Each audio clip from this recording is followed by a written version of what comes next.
Kira et Thaïs sont en train de trouver un petit boulot dans un si grand soleil. Elles ont alors pris contact avec Jules Dana, le fondateur de Type Green. En déboursant 800 €, elles ont fait l'acquisition d'une valise avec les produits qu'elles doivent vendre. Cependant, elles délaissent totalement les études pour se consacrer à leur travail. Dans le courant du mois d'avril 2023 sur l'antenne de France 2, elles essaient leur business au sein du lycée. Kira et Thaïs sous la menace dans un si grand soleil seulement. Sabine, Gaëlla le DVA, soupçonne que Kira et Thaïs fassent du trafic au sein de l'établissement.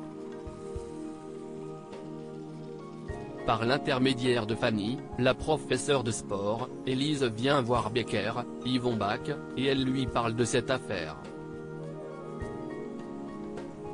Mais ils n'ont pas de preuves formelles. Mais ils ont surpris des échanges de flacons et de monnaie dans les couloirs. La membre des forces de l'ordre lui demande si elle peut intervenir dans les jours à venir malgré le manque d'indices. Elle voudrait donc surveiller pour savoir si Kira, Colline Ramos Pinto, est réellement impliquée dans un trafic de drogue.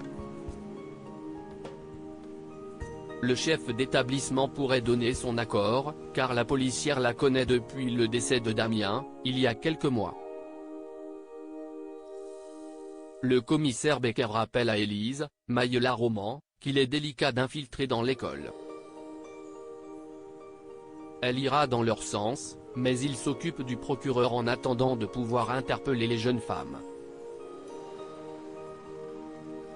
Dans les prochains jours, Kira est arrêtée. Mais est-elle vraiment coupable? Manu hors du cadre sur France 2 de son côté, l'affaire autour de la mort d'Aline Delclos avance peu. Manu, Moïse Santamaria, est agacé, car le juge Laplace veut faire absolument du chiffre. L'ex-compagnon d'Ève continue le combat qui l'oppose au magistrat. Il ne peut pas progresser comme il le peut, à cause du juge. Il décide alors de se rendre à l'enterrement d'Aline, France Renard, pour avoir quelques indices. Il ne sait pas comment le commissaire risque de prendre son initiative.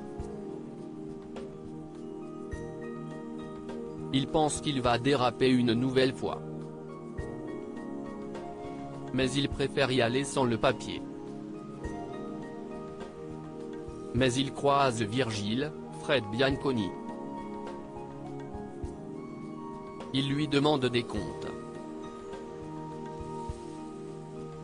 La suite des aventures des habitants de Montpellier est à retrouver dans les prochains épisodes de la série Un si grand soleil, diffusée du lundi au vendredi aux alentours de 20h45 sur France 2.